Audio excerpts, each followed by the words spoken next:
I'm Daniel Andrews, owner and creator of Andrewsfootball.com, and with the 30th pick in the second round, the 62nd pick overall, who will the New Orleans Saints select in the 2019 NFL Draft? But before I get to that, let's talk about the Saints. Not last year. Everybody knows what happened last year. Let's talk about 2 years ago with what's now called the Minneapolis Miracle.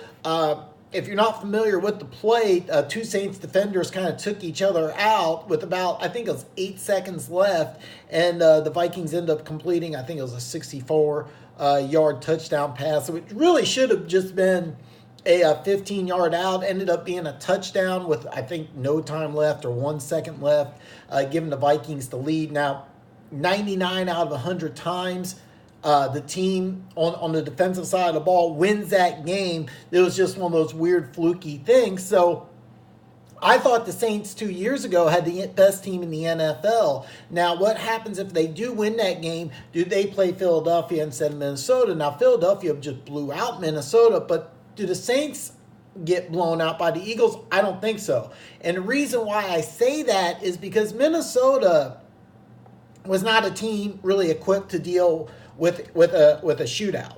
They're a team that has a really good defense. Case Keenum had a really good season 2 years ago, but this is not a team that you're going to go and say, okay, look, you're going to give up 30, 38 points, go out and win anyway. The Vikings weren't equipped to do that, but the Saints are. The Saints could have played in a shootout with the Eagles, and in a shootout, I actually like the Saints over the Eagles. Now, in that Super Bowl, let's say they play the Patriots. Do they win that game?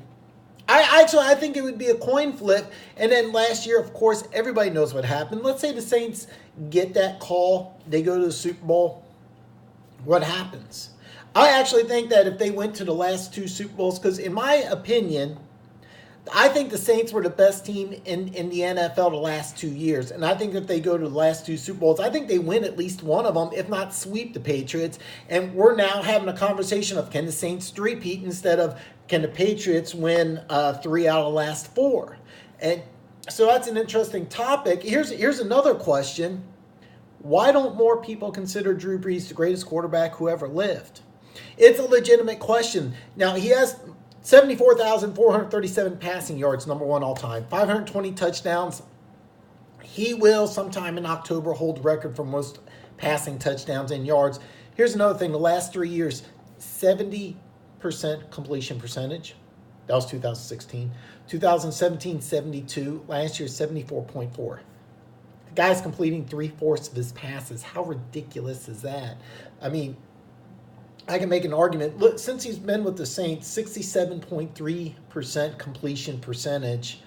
No, I'm sorry, I got that wrong. That's it for his career with the Saints, 68.5. So over 2/3 completion percentage. I mean, what he's done in his career, I firmly believe Drew Brees is the all-time most underrated player, not just quarterback, but player in general. Nobody ever talks about Drew Brees being the greatest quarterback of all time, but he has all the stats.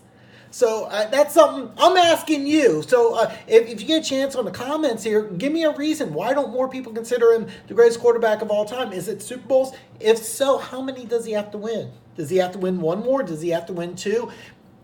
He has more statistics, better statistics than Peyton Manning, or at least he will. And he beat Peyton in a Super Bowl. What happens if he beats Brady?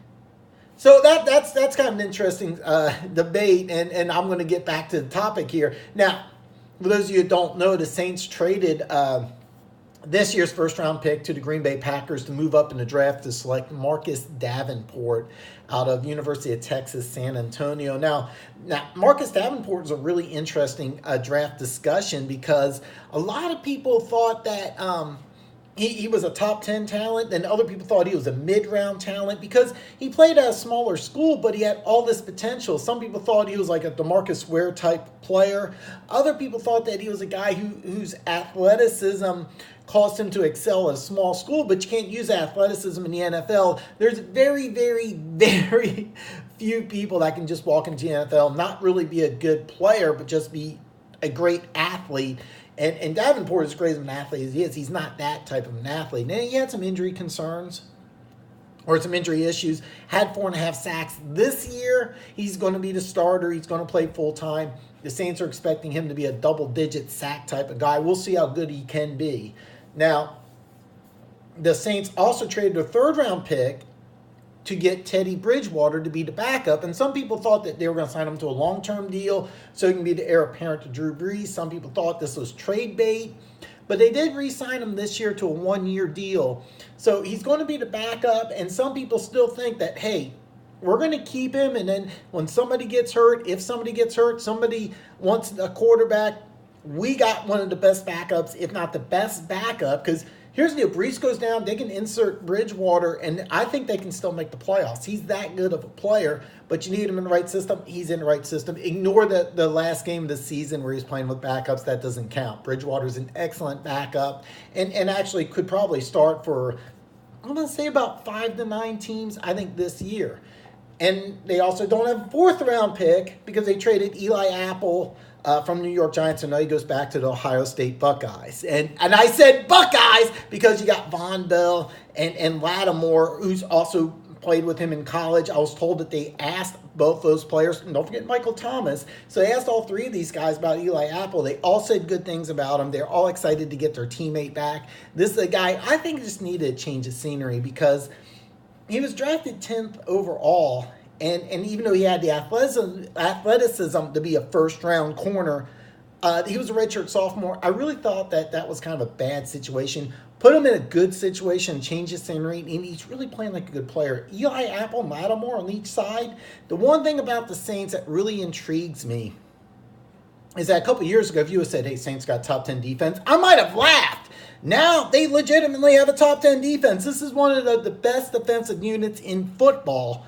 But you still got future first ballot Hall of Famer on the other side. You got Michael Thomas. You got Alvin Kamara. I mean, you got weapons on this team. This is a good football team.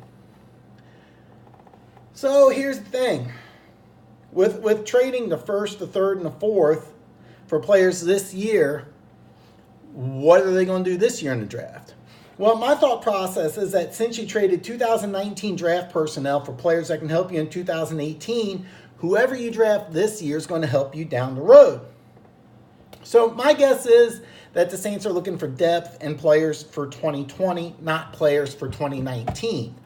So with the 30th pick in the second round, the 62nd pick overall in the 2019 NFL draft, I got the Saints selecting Yadne Kajust. Hopefully I'm not butchering that too bad. Offensive tackle out of West Virginia. Now, this is a prospect who some people thought was a first round. There's a site that I really like and respect to have him rated as a mid-round selection, which I found very surprising. Now, in March, he had to have surgery. He's going to be out for about 3 months roughly. He'll be ready for training camp, but due to the surgery, I think his stock's kind of gone down a little bit. Now, this was a guy I thought before the injury could have gone late first, possibly. But the thing is, though, he plays in the Big 12. And for those of you, I didn't have a chance to watch much college football as I would have liked, but I did get to watch this guy.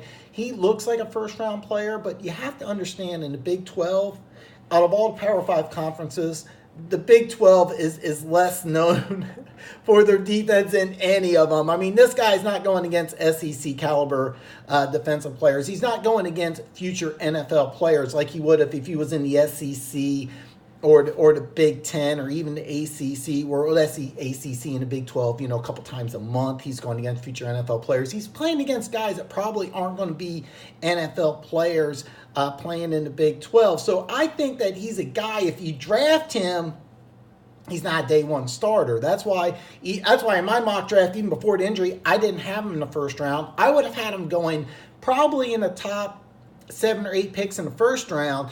And is he going to be available at pick number 62? I'm not sure he will. But I think he's a guy, if he's available, you jump on him. The reason why Armstead's been a guy that when he's healthy, he's as good as anybody, but he's been injured. There's no reason why you can't use a second-round pick on a guy who may be able to play both sides. Is he a guard? I don't think he's a guard, but he's a guy who I think really needs some time to develop. He's a guy that if you bring him in and you don't expect him to start right away, this could be a really, really, really good draft pick. So Even though I don't think this is a plug-and-play guy, I think this would be an excellent selection. And I do think that even though he probably should go somewhere in the top 50, maybe top 45, I think this guy slides because of the injury issue. And keep in mind, I think some NFL teams will say, I don't know if I want to draft a guy who only went against Big 12 competition. That's just my opinion. That's just my opinion. So this could be a guy who's gone sooner, but I got him going to the Saints in the 30th pick in the second round, 62nd pick overall. So that's my selection. Now look, if you're wondering, hey, Dan, you did all 32 picks and you did 4. There's a video tomorrow. You know what I'm going to do? I'm going to break down some possible trades that you're going to see in the first round. And I got some more videos coming, but I'm still going to do them every day for right now. So I got a video coming tomorrow. So I know you're excited. I'm excited. And if you're already a subscriber to Andrews Football, you already know you're one of the greatest people on planet Earth. All your wildest dreams are going to come true. But if you're new to my channel, you're a Saints fan, a fan of mock drafts, fan of Yadne Kajust, and you aren't too mad that I butchered his name, and maybe you're a fan of hats, I got a great idea for you. There's this button right down here. Check it out. Boom, boom, boom. Bam! Hit that button. Become one of the greatest people on planet Earth. Wait till tomorrow where I'm going to talk about some possible trades that you'll see in the first round. I'll see you tomorrow.